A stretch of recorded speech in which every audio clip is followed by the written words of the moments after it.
Bandung pernah dibuat heboh dengan beredarnya surat perintah ritual seks bebas. Belakangan terungkap pelakunya adalah seorang informan polisi. Diketahui surat itu tersebar dan menjadi sorotan pada akhir Mei 2013 silam dan membuat sejumlah kalangan naik pitam. Surat yang tersebar itu berkop dinas lengkap dengan materai Rp6.000 dan ditandatangani plus distempel kepalanya Muhammad Anwar. Setelah dilaporkan ke polisi, seorang PNS bernama Gilang Ginanjar kemudian ditetapkan menjadi tersangka. Dia menjadi otak kasus tersebut dan langsung dijebloskan ke penjara pada awal Juni 2013 lalu. Tadinya, Gilang menjadi informan Polrestabes Bandung yang sedang menyelidiki kasus itu.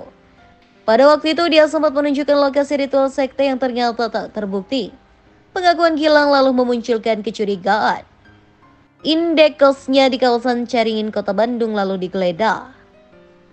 Hasilnya ditemukan 6 lembar salinan surat perintah untuk melakukan ritual seks bebas dan stempel di tempat tersebut. Dari hasil pemeriksaan, pengakuan Gilang membuat surat perintah tentang ritual seks bebas itu ternyata hanya untuk mendulang sensasi. Tak hanya itu saja, Gilang pada waktu itu berdalih aksi yang dia lakukan karena terbentur masalah ekonomi. Dia mengaku-ngaku sebagai pengikut sekaligus korban sekte yang harapannya membuat orang yang mendengar ceritanya menjadi iba. Gilang pun pada saat itu dijerat dengan pasal 263, pasal 310, dan pasal 311 KUHP yang berkaitan dengan pemalsuan surat serta pencemaran nama baik dan fitnah. Gilang terancam hukuman 6 tahun kurungan penjara. Setelah berkas perkaranya rampung, Gilang akhirnya diseret ke pengadilan. Kamis 19 September 2013, sidang dakwaan untuk Gilang digelar di Pengadilan Negeri PN Bandung. Gilang didakwa melakukan pencemaran nama baik dan pemalsuan surat. Tak terima didakwa dengan hal tersebut, PNS yang saat itu berusia 26 tahun ini kemudian mengajukan eksepsi di persidangan. Pada saat itu, Gilang menyatakan keberatan atau eksepsi dengan dakwaan jaksa.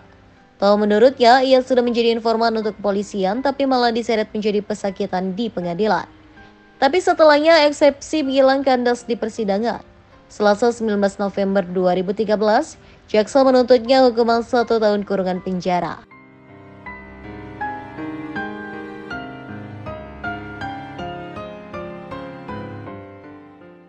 Dalam uraiannya, Fauzan menegaskan bahwa Gilang telah membuat surat perintah seks bebas yang berisi nama-nama PNS di lingkungan perpustakaan daerah Kota Bandung. Dalam surat tersebut disertai kop surat, logo, dan stempel serta tanda tangan kepala Perpusda yang kemudian diketahui hal itu palsu.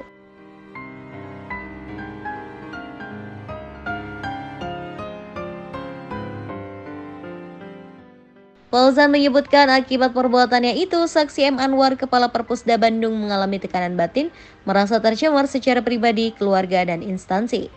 Surat perintah tersebut dibuat Gilang berbekal stempel dan arsip surat milik Ibu Gilang yang merupakan karyawan di Perpusda. Bahkan nama Ibu Gilang pun dimasukkan dalam surat yang seolah memerintahkan PNS melakukan seks bebas. Karena itu Gilang dinyatakan terbukti bersalah melanggar pasal 263 ayat 1 KUHP tentang pemalsuan surat dan pasal 311 KUHP tentang pencemaran nama baik. Hingga akhirnya putusan untuk Gilang pun dibacakan Hakim PN Bandung. Kamis 28 Mei 2013, Gilang divonis hukuman 8 bulan kurungan penjara atas kasus yang menjeratnya.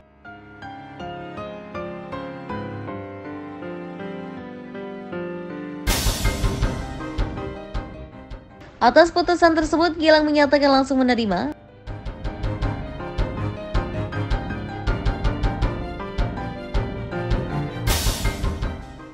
Wajahnya pun terlihat sumringah. Setelah sidang, Gilang kemudian digiring ke ruang tahanan PN Bandung.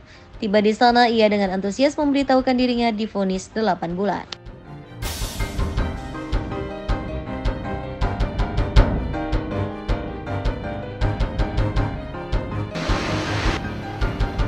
Sebuah surat atas nama Kantor Perpustakaan dan Arsip Daerah Kota Bandung menggemparkan warga Jawa Barat. Isi surat itu berisi seruan kepada para pegawai negeri sipil dari kantor perpustakaan di Bandung untuk mengikuti ritual seks bebas. Dalam surat yang ditandatangani sang kepala perpustakaan, yaitu Muhammad Anwar, juga ditulis keterangan jadwal dan lokasi ritual yang telah ditentukan. Pemkot Bandung mengungkapkan sudah mengetahui sejak Februari lalu dan sudah menyerahkan ke polisi untuk diselidiki. Namun, Wakil Wali Kota Bandung Aififa Nanda mengatakan berdasarkan penyelidikan Pemkot Bandung, surat itu palsu dan disebarkan oleh seorang oknum. Hingga kini belum diketahui pelaku dan motif dari peredaran surat itu. Sebenarnya ini juga saya belum pernah lihat bentuk berkasnya seperti apa, untuk surat itu seperti apa. Jadi memang hanya orang-orang tertentu aja mungkin yang pegang surat itu ya. Kita sendiri tidak pegang surat itu. Polisi juga sudah memeriksa sejumlah saksi untuk menyelidiki peredaran surat perintah ritual seks bebas tersebut. Kontributor Berita 1 Bandung, Jawa Barat.